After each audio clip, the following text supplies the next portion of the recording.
Pwede ba tumataas? Hindi siya natataas mo. Nakaspace na dito.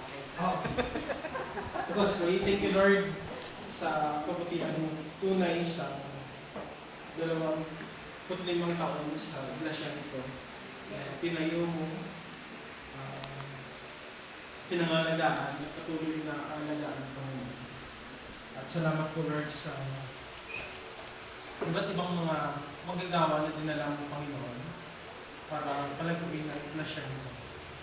At salamat po Lord sa anumang mga kahirapan at kabigatan na kanilang napagdaanan. Tapatan at kabutihan mo Lord ang aming nakita Panginoon.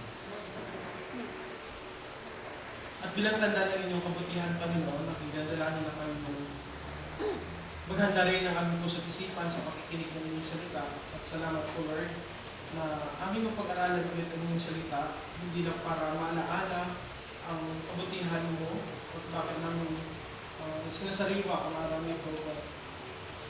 Dahil gusto namin matutunan, malaman, maintindihan ang plano mo sa aming buhay o siya patuloy na nagpapalakas sa amin. Patuloy Panginoon na nagbabago sa amin. Patuloy na nagkukorek sa mga kamalian namin. Patuloy na nagumagabay Panginoon sa aming buhay sa araw-araw. Lord, salamat sa kawang isa na dinala mo. Kami pray, Lord, na bigyan mo kami ng kalakasan sa pakikinig. Kalakasan po, Lord, na maintindihan mo sa salita, Panginoon. Sa tulong ng Banal na Espiritu, at sa tulong ng inyong Banal na salita, Panginoon. Salamat po, Lord, ito yung aming prayer this day. May mga po tayo lahat. Side comments lang. Pinakamahirap talaga magbiyahe sa Manila, hindi yung layo. Pinakapangit yung magbiyahe, yung bus, pangit yung aircon. Alam mo yung pagbaba mo, may luhigo ka. Hindi kasi lahat ng bus sa Laguna is matigala. Papunta lang mo. So, para pa ako may hangover. Pagdating tapos, nag-traffic pa kami. Anyway, and thank the Lord na maging part ng anniversary. At sabi nga ng pastor mo is to give encouragement based dun sa Thanksgiving sa church. So, mag-side track ako dun sa lesson natin from the book of Judges and let us focus sa book of Colossians. Let us stand again and let us read Colossians chapter 1 verse 12 to 14. So, tatlong verse lang yung tayo na Colossians chapter 1 verse 12 to 14.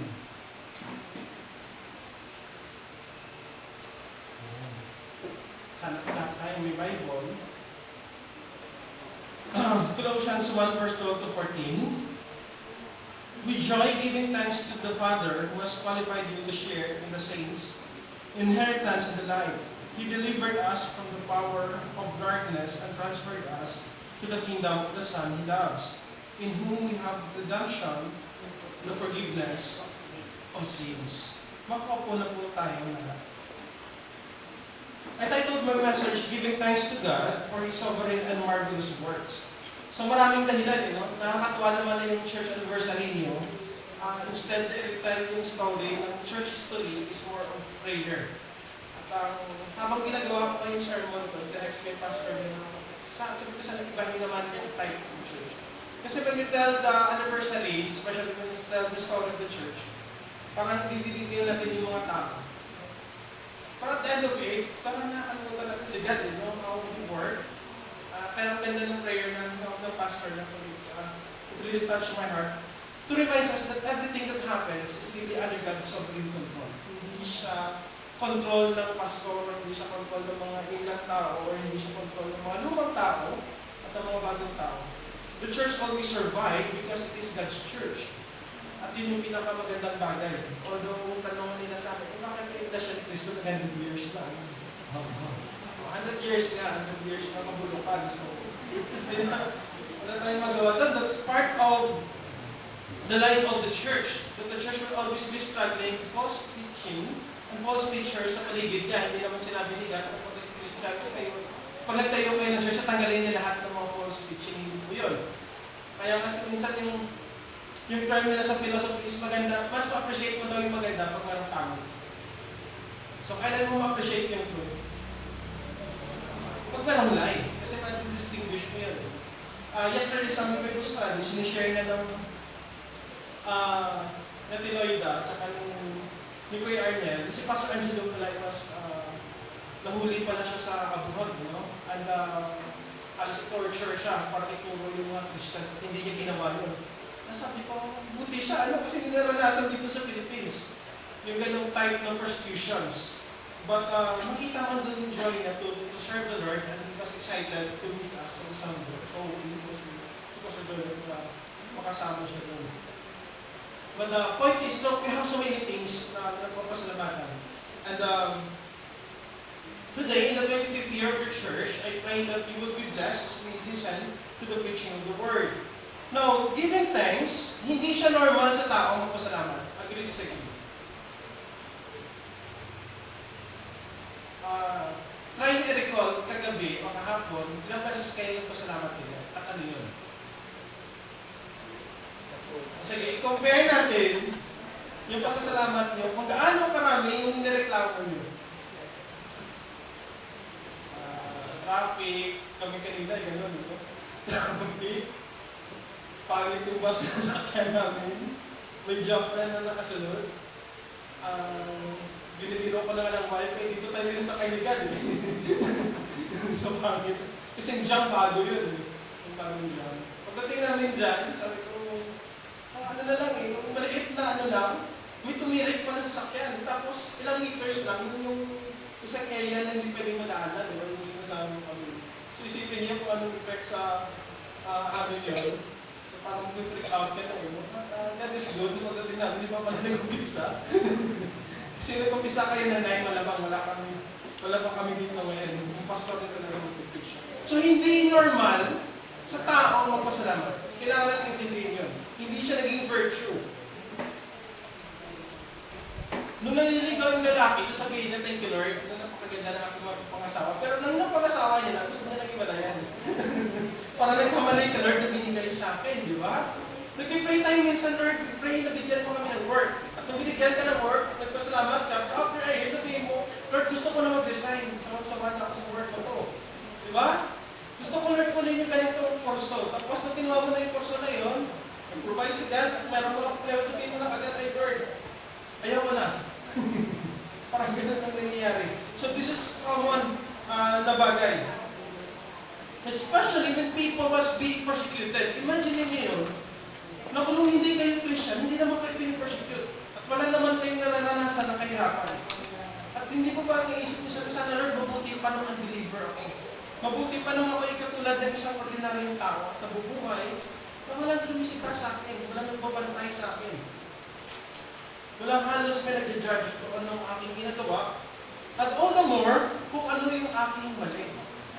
Because thanksgiving, or giving thanks to God, is not normal.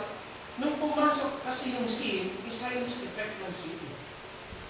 So hindi na tayo, hindi nagpapasalamat dahil finite tayo, but nung pumasok yung sin sa atin, isa yung sa nasira sa atin.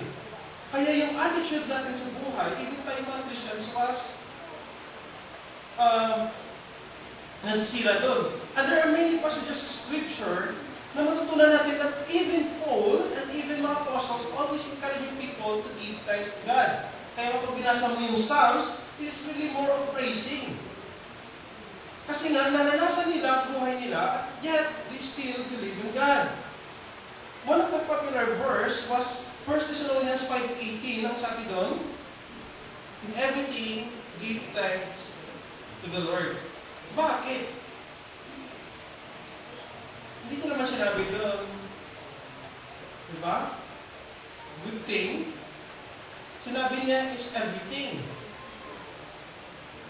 So isipin mo lang na nasa pakasimpleng commandment ni God, ang dami, ilang beses na natin na-violate yun. Kasi minsan iisip natin big deal yung sin na halimbawa, diba? Kasalanan ng immorality, big deal yung kasalanan ng pagnanakaw, big deal yung kasalanan ng pag-church, big deal yung ganitong kasalanan. At minsan, may mga maliliit tayong sin na hindi natin napapansin. At yun yung attitude of always giving thanks to God. Kasi sinabi yun ni Paul. That in everything, give thanks. So, ini-expect tayo ni God at ng Scripture to always give thanks to God, hindi lang anniversary. And every details of our life. One of the things I was so thankful because when I realized that this is one of the important virtue, yung prayer namin, nabago siya. Hindi na siya puro hingi. And all the more, hindi na siya puro looking forward kung anong bibigay nila. But rather, learning to say, thank you Lord, may nakainin kami, thank you Lord, may buhay kami, thank you Lord, pa-work kami, thank you Lord, may ganito, thank you Lord, thank you Lord, thank you Lord. At sabi mo, maybe that attitude was changed when we look kung sino yung Diyos na nag-save sa amin. At yun yung ating pupuntahan. Kasi minsan isang nakakaligtaan natin kung papasalamat is parang si God, hindi siya involved. Diba? May right or wrong. For example, pag-aralan natin yung PIDAP. Bakit tayo galit na galit sa PIDAP? Kasi alam natin may corruption. Diba? Pero, magagalit ba talaga tayo doon? O sabihin natin na hindi Lord, part yan ng plan mo eh. Kasi, pinupulfill mo lang kung ano yung gusto mo. Hindi namin alam kung ano gusto mo sa Philippines, but one thing we're sure, you are in control. Na kahit yung tax namin, iko-corrupt na ng government, magbayad kami ng tax. Kasi responsibility namin yun. Kasi minsan, pag nakita mo yung PIDAP, lalo na pag natrabaho ka, 32% yung trabaho sa inyo, ang pakiramdam mo is you feel betrayed. Kasi sayang Lord, may pamilya ako, may anak ako. So kung yung tax na yun, gagamitin ko sa wife ko, sa anak ko, o sa family ko, malaking bagay pa yun. But let us not forget that God is sovereign. So you're still paying the tax, pero sa loob-loob mo, thank you Lord, kasi may work mo nila ko. Kung anong gagawin nila, accountable sila sa iyo. But I have to do my part, and I have to rejoice that I have still a job. Because the reality, maraming Filipino pa rin walang work. Minsan hindi natin na-appreciate yun. So, our attitude, sana mabago. And after this preaching, mabago yung attitude as a church, as people of God, to always give thanks to God in everything. It is easy for people to complain and murmur and worry. Natatawa ako ngayon because the latest na sakit, alam niyo ano, pinakagrabing sakit ngayon, hindi cancer. Hindi Ebola. Hindi siya popular na sakit. Depression. Ano yung depression? Depression was rooted in the idea that you are so worried with so many things. Money, future, minsan wife, minsan career, diba? Minsan pati kung saan kami, pag tumanda kami, saan kami magsisento, pag namatay ako, ano mga sa pamilya ko. At minsan bata pa, depression na. At maraming taong suicide sa buong mundo because of depression. You heard, diba?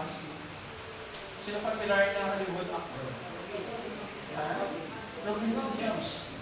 He is projecting to people, he was a humorous guy, galing niya magpatawa, galing niya magpasaya ng tao, but inside his heart, itulan siya. Ganun kagrabe yung killer na depression. 2 months ago, merong isang VP ng SM na tumalon 6 floors sa Makati. Alam niyo yun. Kilala yun ang tuloy nila ni Kuya Ponce sa amin. Napakayaman niya. Kasi si Robin Williams, sabi natin, kasi sa napakamatay, snowflash siya. Itong tao na to, napakayaman niya. Marami siyang mga condo na high-end. Sabi mo, high-end sa Makati, sobrang mahal doon. Mas mahal ang Makati kumpara mo sa Global City.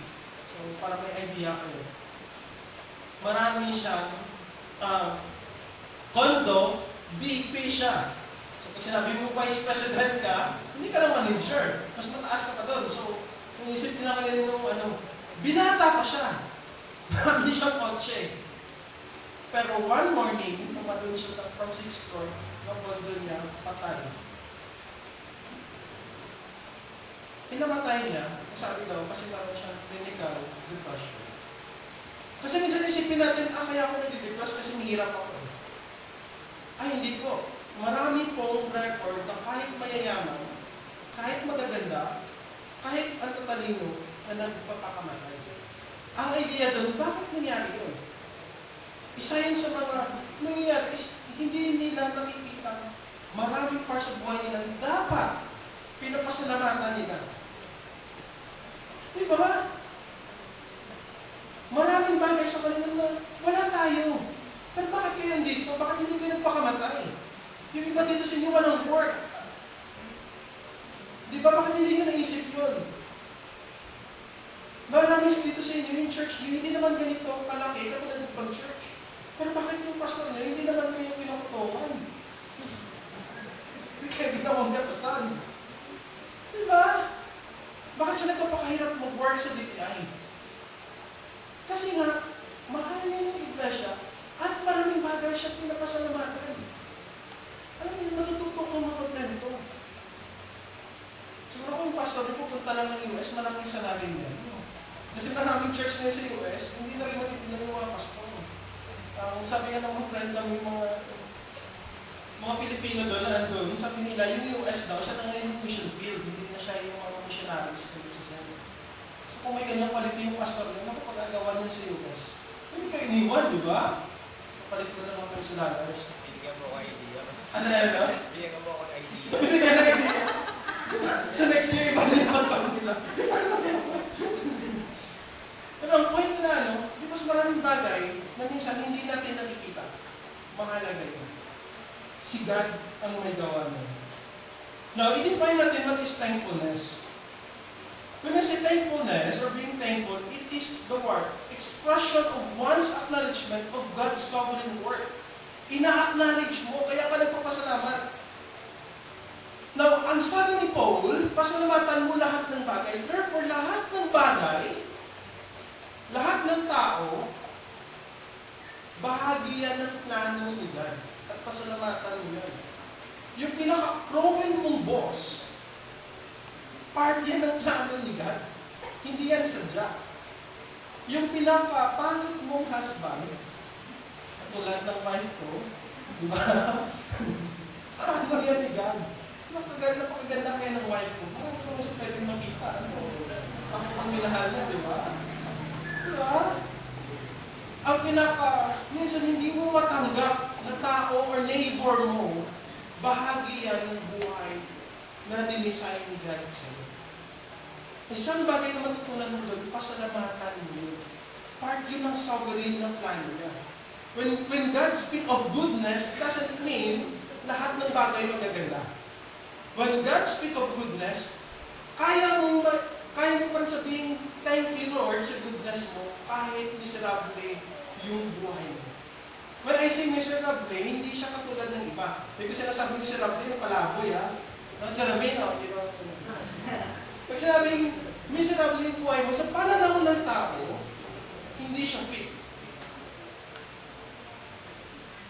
Kaya minsan ayaw ko sumali sa mga pastors fellowship. Ang kalambak sa mga pastors fellowship.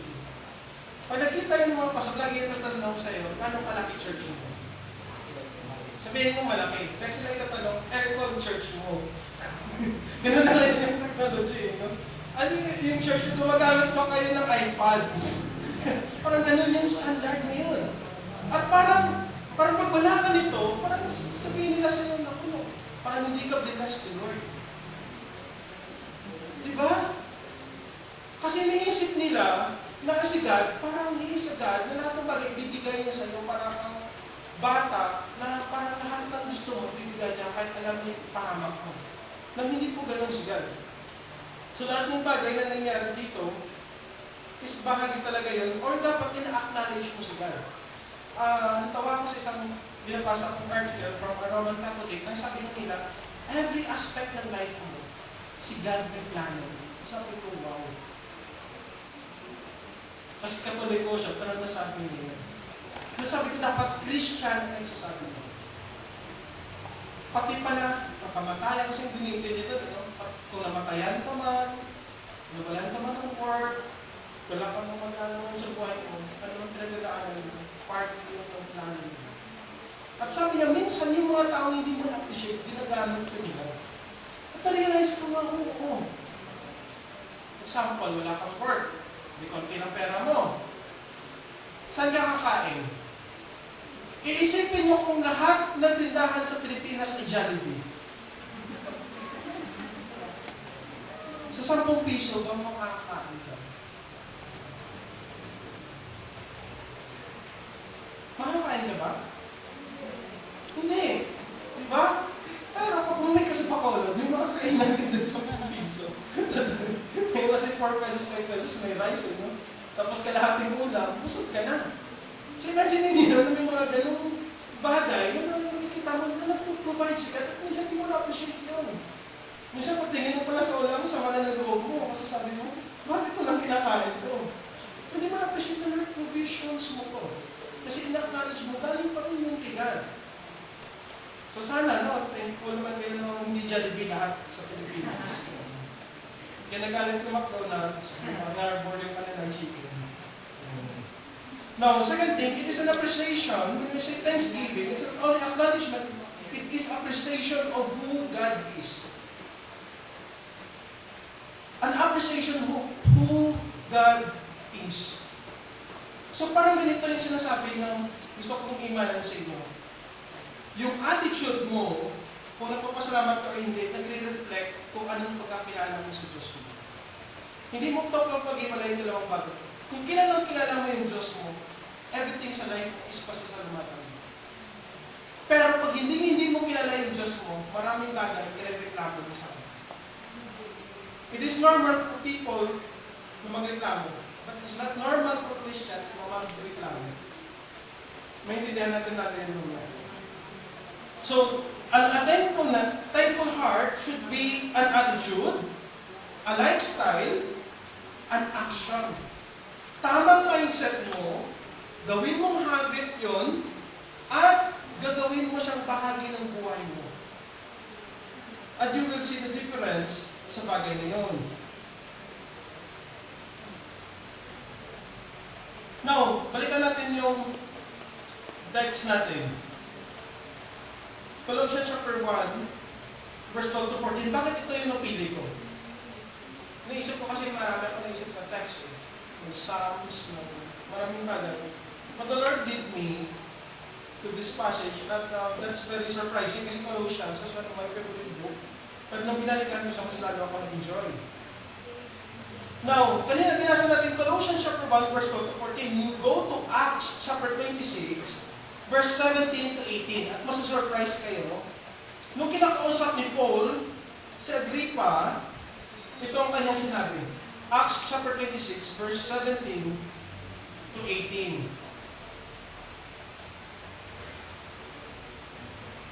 Sabi ni Paul kay King Agrippa, I will rescue you from your own people and from the Gentiles to whom I am sending you, to open their eyes so that they may turn from darkness to light and from the power of Satan to God, so that they may receive forgiveness of sin and a share among those who are sanctified by faith in me. Halos ba magkapareho siya ng Colossians? Lalo yung verse 18, magkapareho ba? Tama hindi. So, naalala ko ni Paul na sinabi sa kanya ni God nung umarap siya kay Agrippa, and probably this thing sa Acts na nangyari sa buhay ni Paul is nag-influence sa kanya para nung isulat niya yung Colossians, nilagay niya yun. So, lahat ng element is ano, no? Darkness to light, ano pang makikita niyo doon? Forgiveness, a share, and sanctifying.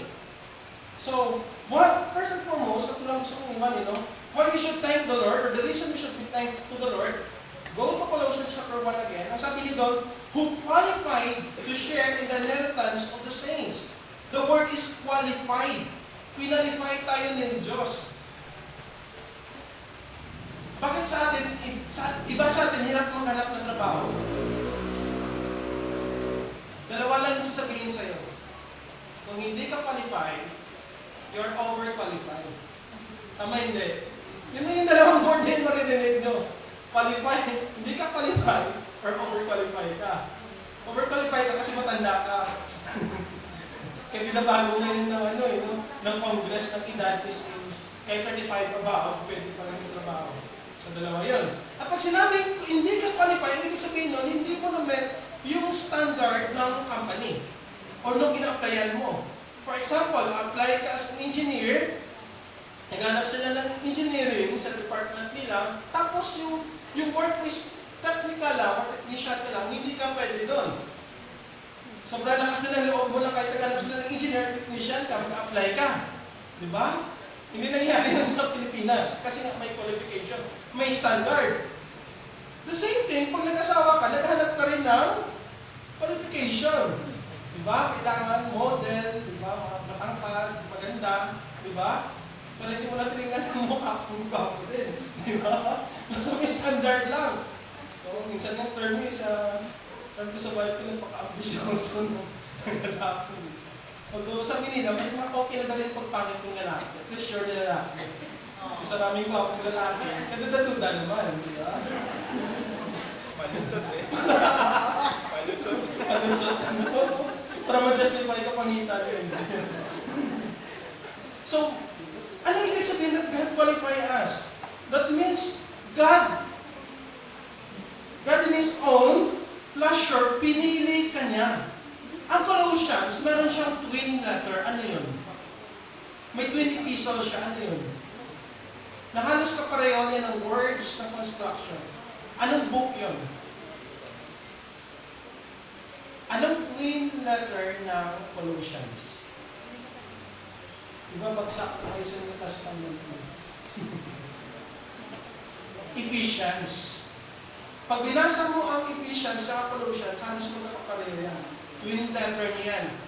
Pati yung mga words na ginamit sa Ephesians, halos makikita mo yan. Ang pagkakaiba is this. Hindi mo mabasa sa Colossians yung election. May right or wrong? Kasi very strong ang Ephesians din eh. So chapter 1 pa lang establish niya yan. Pero itong kagandahan, hindi gumamit si Paul ng election, pero gumamit siya ng word qualified. It is God who qualified us to share in the inheritance of the saints in light. So kung si God pala may standard, anong standard niya na pagpili sa atin?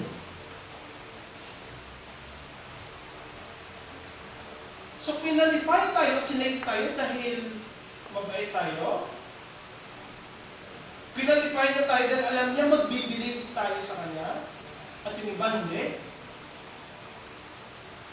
Pinalify na ba tayo dahil alam niya na talagang mas worthy tayo kumpara sa iba at mas konti yung sin natin kumpara sa iba? Ganun ba yung cases ni God? Pinalify na ba tayo kasi hindi tayo katulad ng mga tao sa politics na sobrang kurap? Ganun ba yung qualification nun? O pinalify na tayo kasi yung dugo na binuho sa atin ni Christ o konti lang sa iba, mas isang baso. Sa atin isang ano lang? Ganun ba yung qualification niya? God's answer is no. We have been qualified because the grace ng Diyos. Ang standard niya, hindi yung ikaw o ako. Ang standard niya is yung kanyang pagiging mahabagin. Isipin niyo yun, papuntahin ka, pagtawagin ka actually ni Bill Gates, sabihin sa'yo, bigyan kita ng trabaho with this position. Graduate ka lang ng high school. Anong nararamdaman mo? Hindi mo mayang-iya ka? Siguro halos halikan mo yung paa niya sa pasasalamat. At sabihin niya, hindi, kahit high school graduate ka lang, hindi ka marunong sa computer, qualified ka. Siguro sabihin mo, na naginip ba ako sa kabilang buhay na ba ako? Para si Bill Gates, bibigyan ka ng ganong privilege. Yun yung ginawa ng Diyos. So, ang Colossians, hindi man siya nagbanggit ng election, ganun yung idea na ninalify ka niya. Minsan kasi masyado lang tayo mayabang. Kasi pinalakay tayo sa idea na nasave ako kasi nag-accept ako. Nasave ako kasi nag-believe ako. Nasave ako kasi nag-confess ako. Hindi. Nasave ka dahil pinalify ka ng Diyos na nasave. Siya ang gumawa nun. Siya ang kumilos nun. At minsan, yun yung hindi natin na-appreciate sa ating buhay. Sa ating mundo kasi, lalo na sa secular world, kaya minsan bantayan natin yung self natin. Ang idea talaga natin is, para katanggap-tanggap ka, dapat i-prove mo na worthy ka. Yun yung philosophy na gusto kong ipasok sa atin. Am I right or wrong? At pag hindi ka worthy, ikakat ka. Kasi, na-disqualify ka. Doon sa standard na namin. Kaya ang term minsan, both sa church at sa secular world, gamitan. Habang ikaw ay napakabuti mo pa at may kakayanan ka pang gumawa ng gusto nila, susunduhan ka. Pero, pag dumating ka na 60 years old, nag-Alzheimer's ka na, basura ka na. Yun yung malaking problem, lalo na sa Western world. Sa US, yun yung malaking problem nila. Kaya ang tindi ng competition sa kanila, kaya masyado silang workaholic. Kasi ang idea nila, you prove to me na worthy ka pang bigyan ng trabaho. Sa Christianity, baliktad yun. Kahit hindi ka deserving, ginawa kang deserving ng Diyos. Ginawa akong deserving ng Diyos. Ginawa tayong lahat ng worthy na maging bahagi ng kanyang kingdom. Hindi dahil sa nakikita niya ako'y makakagawa ng maliit na kasalanan at itong mga taong pero makakagawa ng nakikita kasalanan. Hindi po yun yung basis ng Diyos. Ang basis ng Diyos, yun yung biyaya niya. Yun yung pagiging merciful niya sa mga taong katulad mo at katulad mo. Na lahat naman tayo ay makasalanan. So, minsan magtatanong kayo, anong papasalamatan mo sa God? Saan siya salamat na niligtas kami? When was the last time you have been thankful to the Lord na Lord, salamat sa iba? Kasi hindi mo ko sinave. Ano na lang kaya yung buhay? Diba ang dami na natin reklamo sa buhay natin? But when was the last time you told the Lord, salamat Lord? Isinave mo ko, minalify mo. Also, the word qualify, hindi lang siya na ini-able kanya, tinigyan kanya ng capacity to do things, in-empower kanya. Ito yung kagandahan. Hindi ka lang niya pinasok sa kingdom niya, sinabi niya, sige, part ka na ng kingdom ko. Binigyan ka pa niya ng power para magawa mo ang mga bagay na hindi mo nakakayang gawin. At may repeat, binigyan ka niya ng power para magawa mo mga bagay na hindi mo kayang gawin. Ano yun? Doon yung papasok yung spiritual blessings. Bakit naintindihan niyo yung Bible na hindi naintindihan ng iba? Bakit yung iba, kung nakikinig ng preaching ng word, boring na boring, at bakit kayo? Enjoy. Hindi yan dahil sa binigyan. Hindi lang yan dahil sa mas mabilidad kayo matatalino kayo. Marami nga sa mga tatalino ayaw tanggapin ang gospel. Sinasabi nila, hindi totoong ng Diyos. At marami rin mga manumang, nire-reject yung Diyos. Kasi iniisip nila, baliw yung naniniwala sa Diyos. So hindi lang yung mayayaman at matatalino may problema, pati yung mga may hirap. Hindi po ba? Marami kayong mga neighbor ng mga hindi Christians. Pero pag sinishare yung gospel nila, sa kanila, nire-reject pa rin nila. So bakit nila nire-reject? Akala ko ba mga matatalino lang ang nire-reject? Kasi nga, ang problema ng tao, hindi yung pagiging matalino, pagiging mayaman, at hindi yung pagiging mahirap. At walang pinag-aralan. Ang problema ng tao, siya ay makasalanan at hindi siya binigyan ng kakayanan ng Diyos para maniwala sa Kanya. Ganun kalalim yung idea na naging Christian ka. In the simple terms, wala kang pwedeng ipagmalaki sa Diyos. Isa sa sinasira ng idea ng pagiging mapasalamatin is yung pagiging mayabang. Akala nyo yung pagiging mapasalamatin, binigyan nyo ng command ng Diyos. Isa yun sa sinisira. Yung essence na mataas ako, mayabang ako. Another thing na sinisira niya is yung pagiging self-righteous mo at self-righteous mo.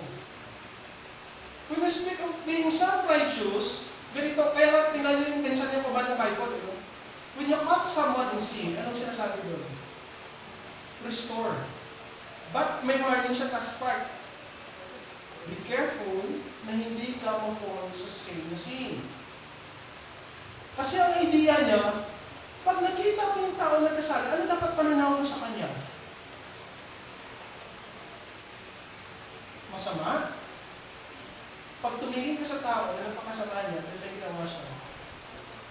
Yun yung idea ng self-righteous.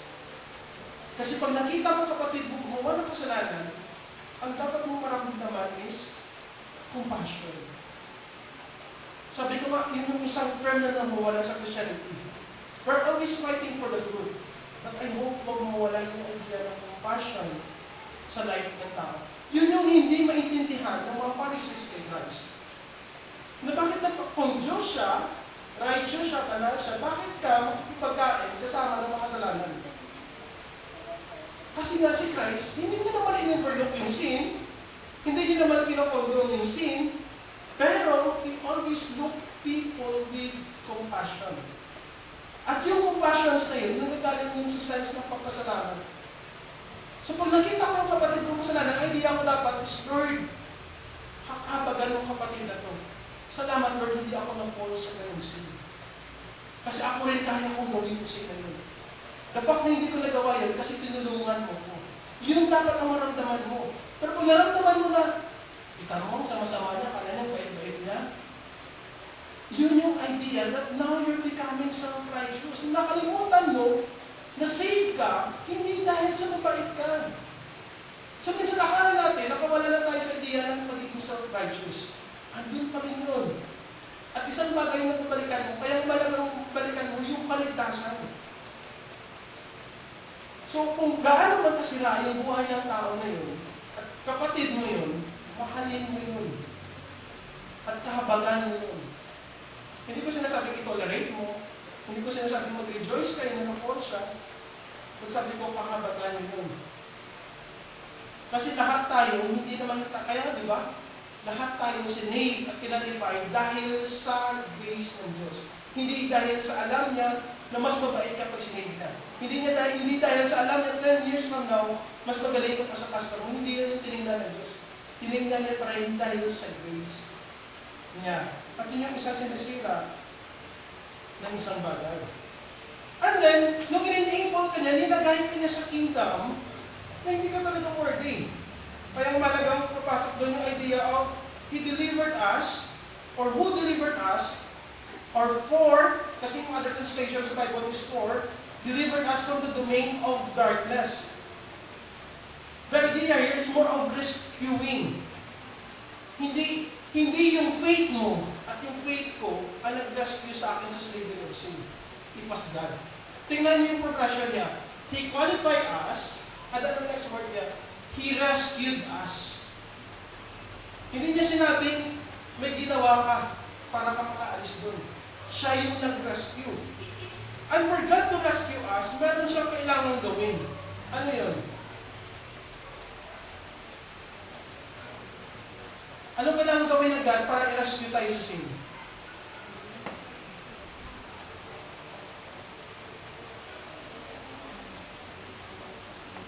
Merong blood money.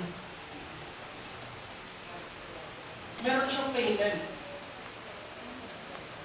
At yung payment na yun, hindi yun siningil sa atin.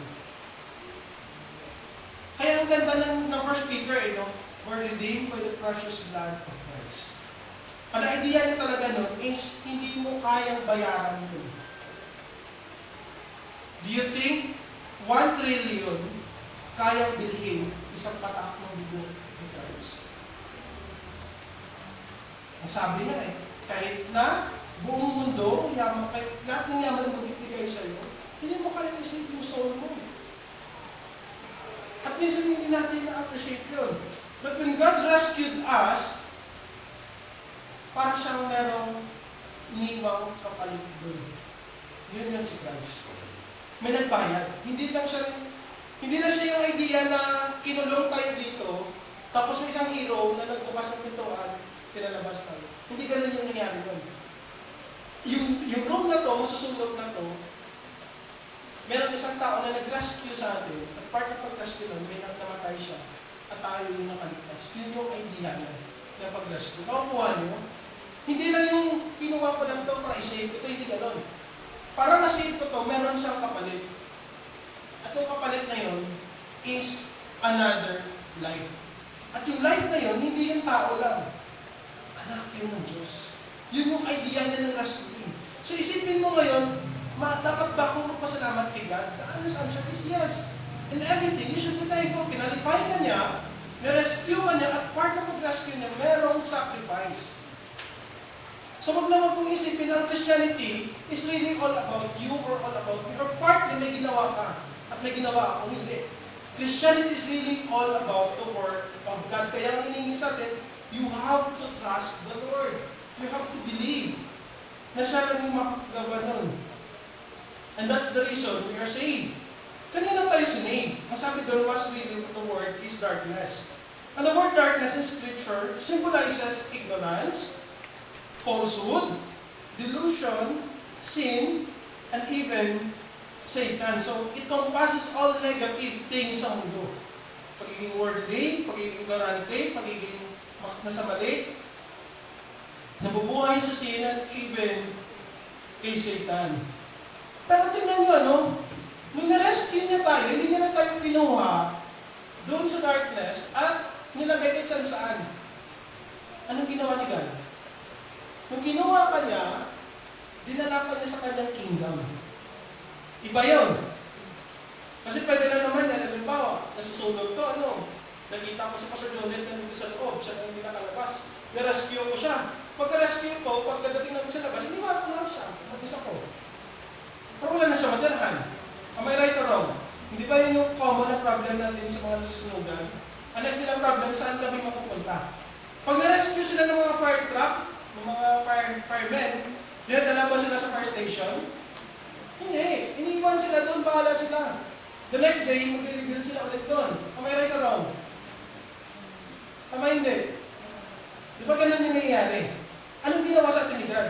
Nung ni-rescue niya tayo, kinuha niya tayo, in-adapt niya tayo. Nakukuha niyo yung pagkakaiba nun? Hindi ka na niya kinuha, bahala ka dyan. Okay ka na. Diba? Sa tutuloy mo yung bata, okay ka na? Di wala kita dito, you're good, good. Okay, good. Okay, bye-bye. Hindi ganun si God. Nung kinuha ka niya, nilipat ko tayo sa kanyang kingdom. That's the reason we belong to God's kingdom, and we are confident na part nun, pag namatay tayo, makakasama natin si God. At yun yung idea, dun yung papasok yung idea ng sanctification. Yun yung idea that we are set apart to His kingdom for His glory and work. So, kinuha ka niya, dinala ka niya para maging kagamit-gamit. Third thing, He redeemed us, providing us the forgiveness of sin. So, nung tinupos niya tayo, meron siyang binayaran. Tanong, kanino siya bayad? Isa ka sa mga debatable thing. Kung bayad ka sa God kay Satan, dahil sa kasalanan mo, siya kasi yung mortal na kawan ni God, kanino siya nagbayad?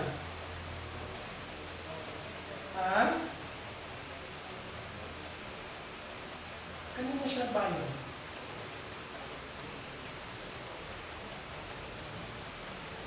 Kay God mismo.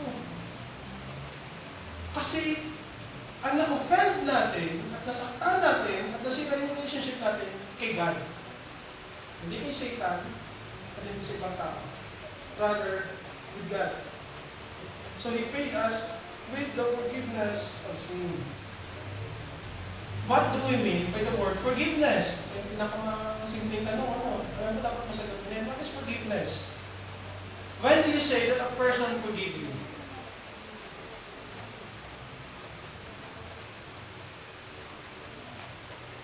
Pag sinabi ko ba, I have forgiven you, okay na yan? Kasi yun yung sinabi sa Bible He redeemed us, providing us forgiveness of sin. Anong idea ng forgiveness of sin?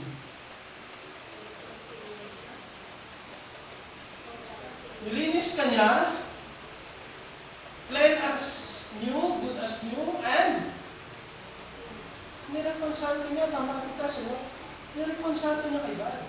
So hindi lang yung forgiveness na tinignan kita, okay, malinis na yan. Okay na. Good yan, pwede na yung magamit. Hindi yun yung idea lang ng forgiveness. Nilinis ka niya, at inayos niyo yung relationship niyo ulit. Kaya minsan tanong, may mga quotation, it's easy to forgive and hard to forget. Diba? The fact that you cannot, hindi mo naman talaga makakalimutan yung sin. Kailangan natin intindihin yun. Clear yun, normal sa atin yun. It's very possible para sabihin mo kay God na pag sinabi sa Bible na He forget all our sins, nakalimutan niya kasi sovereign na siya, all-knowing na siya. Anong idea ng na-forget niya na? Ibig sabihin, hindi niya na, wala na siyang sting sa heart. Wala na siyang effect sa'yo. Pag nakita mo yung tao na to, kaya mo na mag-smile. Kaya mo siyang yakapin na walang hypocrisy. Kaya mo siyang sabihan na mahal kita. Na wala nang sa isip mo at sa dibdib mo wala nang kirot. Yun yung idea ng forgiveness. Kasi akala natin yung forgiveness is, okay, pinatawad na kita, iyakan na tayo, bye-bye, mag-push, wala nang text, wala nang email. Akala natin forgiveness, yan hindi mo forgiveness doon. Kakibat ng forgiveness is yung restoration o yung reconciliation ng relationship. It is like in marriage, pag sinabi mo sa person na nasaktan mo is, I'm sorry, magkakaayos kayo. Hindi pwedeng, sorry, sabihin sa'yo, pinatawad kita, pero hindi tayo pwedeng magtabi, hindi forgiveness yun. No. Doon ka sa kapital ko, doon ka sa sumpa. Bakit nakasumpuhay mo? Pero pinapatawad na ay hindi forgiveness yun. When you say forgiveness, it can go together na parang walang nangyari. Yun nga yung simpleng term, no? Parang walang nangyari. Nagkasakitan, nag-aaway, parang walang nangyari. Doon mo makikita kung makitas yung forgiveness. At yun yung ginawa ng Diyos. Sa ginawa ni Christ, alam ng tao, lahat tayo, galit sa atin si God. As in, galit na galit talaga sa atin si God. Pero dahil sa ginawa ni Christ, lahat tayo nag-accept ng goal si Diyos. Ni-restore niya, ni-reconcile niya tayo. Pinagbati niya tayo. At para mapagbati tayo, babayaran niya. Yan yung sinabi natin. Binayaran niya ng kanyang buhay. So it's not only reconciliation, it is the removal of the barrier. Yun yung sinasabi ko. Once na may barrier pa, wala pang totoong forgiveness na nangyari sa isang relationship. So sa psychological term, masasabi mong may healing na both parties when there is no barrier between them. Pero pag nakikitaan kayo, hindi kayo makapag-usap ng maayos, mag-isip-isip kayo, talaga bang tanggap ko na siya ba? Talaga bang pinatawad ko siya? Kaya minsan tingnan nyo, no? Hindi nyo mo na-observe that even our relationship with God, ganyan. Kaya minsan pag nagkasala tayo, nag-isip tayo, Lord, mahal mo ba talaga ako? Pinatawad mo ba talaga? Bakit tayo nagkakaroon ng ganong sense? Kasi naghahanap tayo ng sense of confidence, of security, na maayos nga. Ang bait ng Diyos. Kasi sa ang part ng Bible, natin siya nag-assure, you are forgiven. Ano nakukuha niyo yun? Na hindi ko sinasabing patuloy sa kasalanan, yung tulong ko. Sinasabi ko lang is, forgiveness is malaking bagay yun sa ginawa ng Diyos sa atin. So huwag na huwag yung isipin ang forgiveness na ginawa ng Christ. Okay, forgiven kasi sin mo, kasi sa future mo wala na, hindi na gano'n mo. Inaayos niya talaga yung relationship natin with God. So, to summarize redemption, we are redeemed from the slavery of sin. We have been paid by the precious blood of Christ.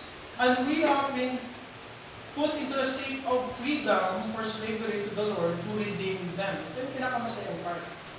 Wala na to sa ating kultura kasi sa mas madaling ito, kailangan ko siyang explain. Sino nakapalad ng Maleficent? The Wizard of Oz. Pagalitan na naman ako ng Maleficent.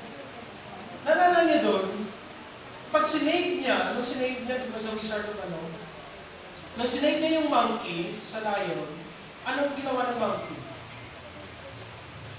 Binigay niya yung loyalty niya, yung life niya doon sa magician. Pag nanood ka ng Maleficent, di ba papatay na dapat yung uwak doon? Sinave siya. Ano sinabi ng uwak sa kanya? The same thing rin. You offer ko sa iyo yung aking life.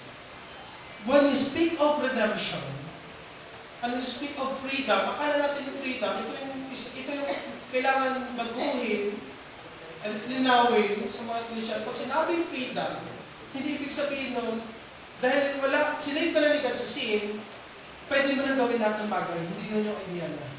Ang idea niya, sinave ka niya sa slavery of sin, kay Satan, ang loyalty mo ngayon, malilipat kay God.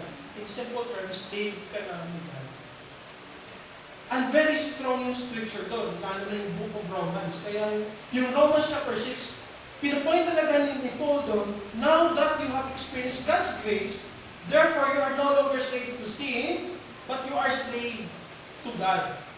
Sa atin kasi, negative yung term natin kasi lagi natin narinig yung slavery is more of abuse.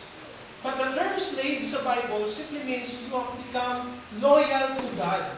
Ang loyalty mo sa Kanya na. Binili ka niya. Mas malalim pa ito sa Tagalog term na utang na loob. Hindi ba tayo mga Pinoy gano'n, no? Pag binigyan mo na ng damit yung isang Pinoy, kay pananakawin mo yan, susundin ka yan. Kasi isip niya, may utang siya ng loob sa'yo. Pero yung idea ng redemption, mas malalim pa doon. Ang loyalty mo, ang faithfulness mo, pupunta na lahat kay God. At hindi mo na isipin yung previous life mo. Magkagandahan doon, lahat naman tayo nagkakasala. At lahat pa rin tayo, hindi sumusunod kay God. Pero magagandang bagay doon,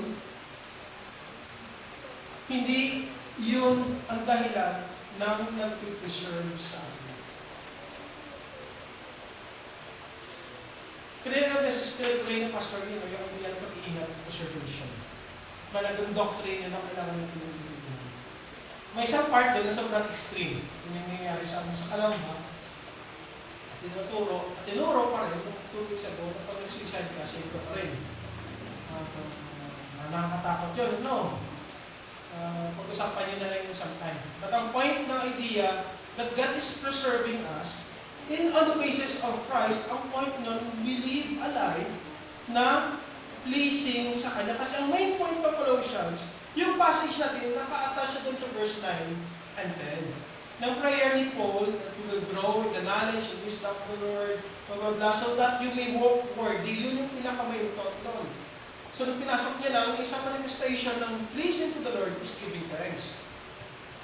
Now, pero, kung titingnan nyo, sabi ko sa inyo, lahat pa rin tayo nagkakasala. Puntahan na lang natin yung idea or sin of pagiging hindi marunong magpasalamat. Nakatry na kayo may ginawang mabuti sa inyo tapos hindi nagpasalamat yung tao. How do you feel? Ano naisip sa tao niyo?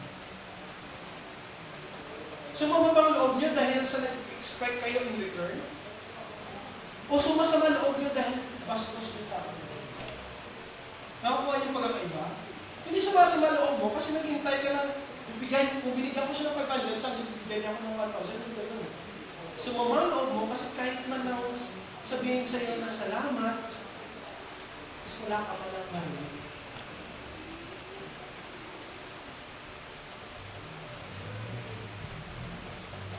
Pero isipin nyo, ilang beses tayo sa buhay natin, hindi nagpasalamat kayo.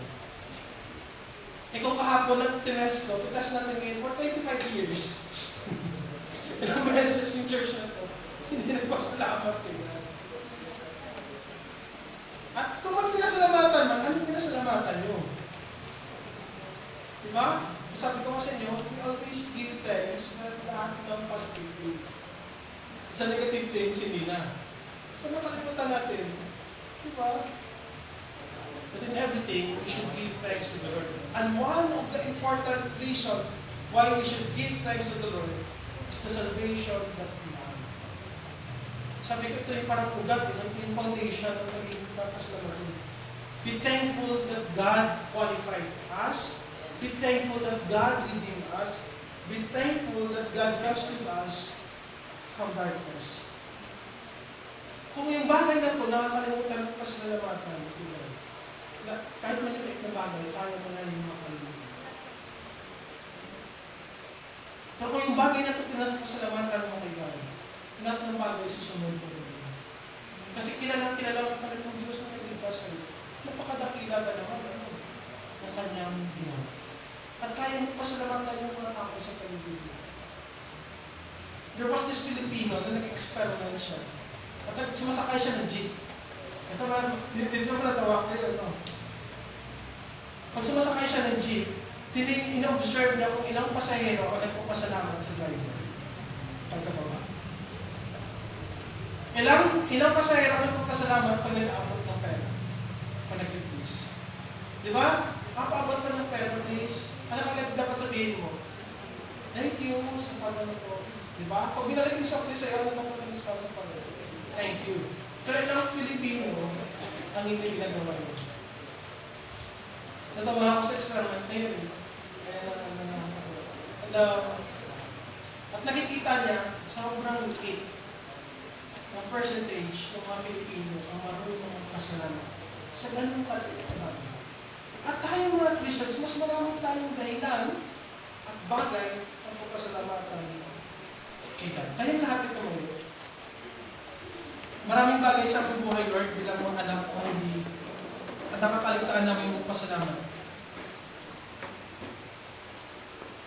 At hindi po ito magandang kaugalian at kaisipan ng Panginoon. Hindi lang po kami dapat nagsiselebrate ng Thanksgiving at nagpapasalamat sa inyo tuwing anniversary. But sa bawat segundo ng aming buhay, dapat kami nagpapasalamat sa inyo. Yung hangin na aming hinihinga,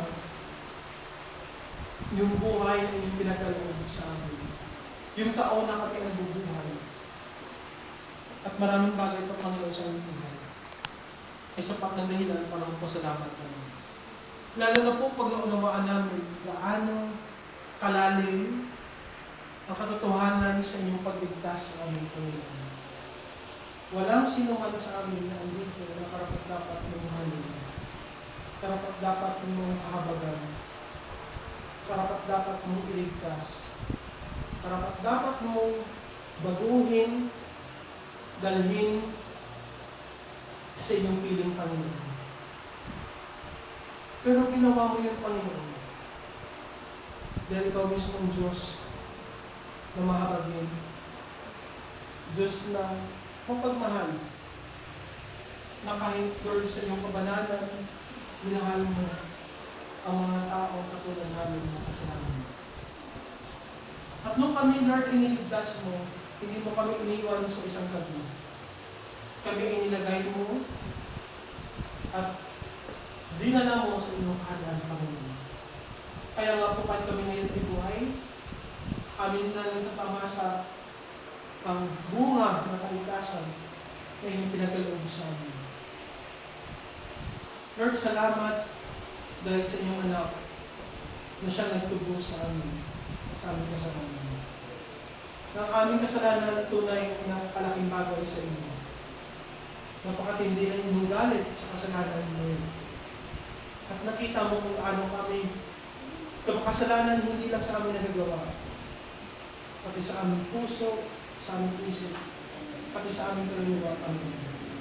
At kami iniligtas mo sa pamagitan ninyo na siya nagbayad para sa aming kasalanan, para sa kaparusahan ng aming kasalanan, para kami, Panginoon, ay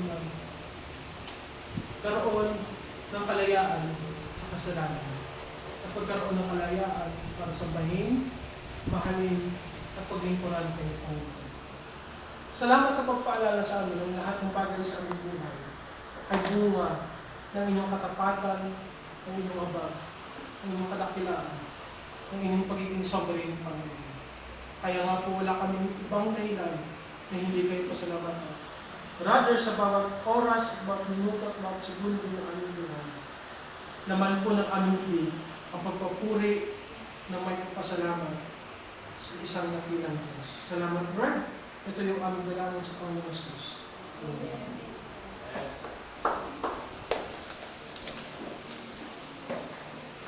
Let's call on the worship team. Pwede bang awitin natin yung Worthy is the Lamb?